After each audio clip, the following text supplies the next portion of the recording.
Today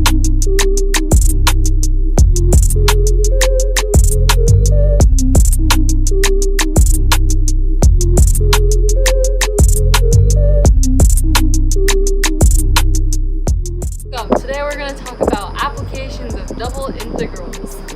So for our first application, we're going to be finding the volume under 3D graphs. So let's say we have the surface z equals xy squared, and the domain in the xy plane is 0 is less than or equal to x is less than or equal to 3. And the range in the xy plane will be 0 is less than or equal to y is less than or equal to 2. So first we'll visualize the graph in a 3D plane. So while Ashley's drawing, we're going to be covering 3 steps throughout our video. So first is to subdivide the volume into slices with 2-dimensional area. Second is to compute the areas of these slices. And third is to combine them all together to get the volume as a whole. So if you shade the surface, it will look like the graph that Ashley's drawing.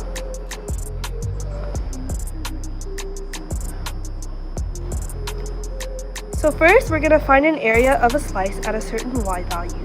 So we'll be integrating with respect to x. Since we're picking a point at this certain y value, we're pretending at this point y is a constant. So if this is the case, our height of each of our rectangles is going to be z.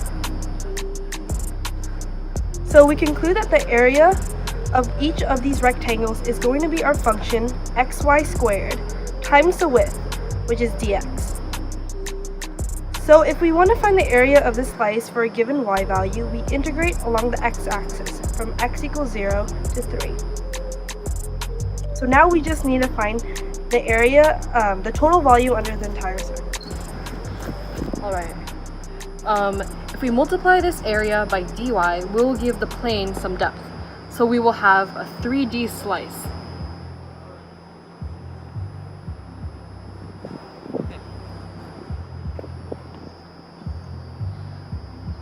Yeah, if we want the entire volume of the curve, we combine the dy's together to take the infinite sum of these infinitely small volumes. We're going to integrate from y equals 0 to 2, and then we're going to treat this as a double integral.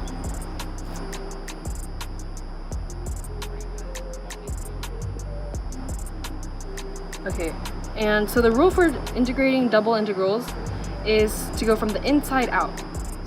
So first, the integral with respect to x, and so y is going to be treated as a constant in this case.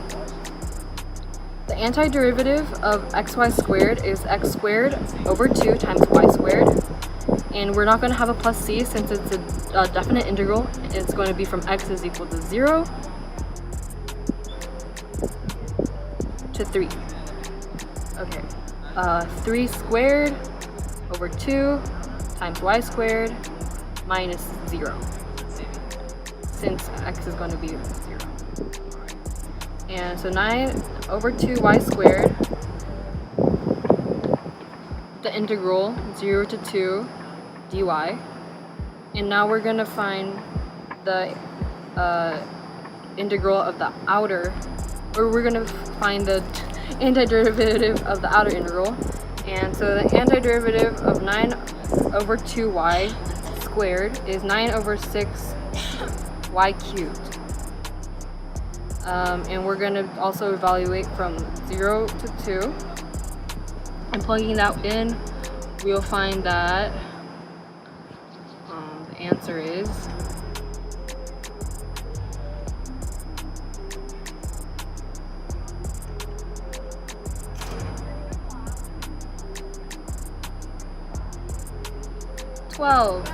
and always never forget the units cubed. Alright, so this is how we find the volume under a 3D curve with double integrals.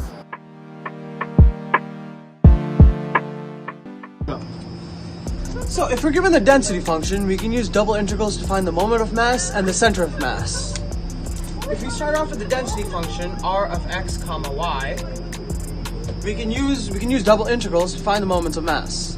let's start with the actual total mass. So the total mass would equal the double integral with the bounds, but for now let's just say it's over lamina r, which is one thin sheet. So when you end up finding the total integral, you end up finding the total density.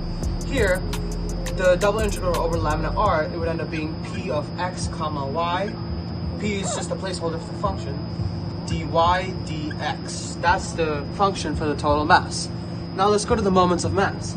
The moments of mass are m sub x and m sub y.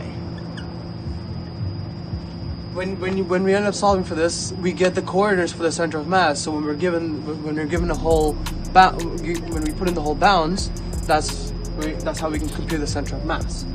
So the integral for the moment of mass of x, m sub x, would be the double integral over lamina r, p of x comma y, and here we'd have y dy dx. And it's almost the same thing for m sub y. It's just a slight difference. Here we have p of x comma y, x dy dx. So when we end up computing this, we get, for the coordinates of the center of mass, we end up getting the moment of mass of x divided by total mass, comma the moment of mass of y divided by the total mass. And this gives us the coordinates for a center of mass. This is how you compute it.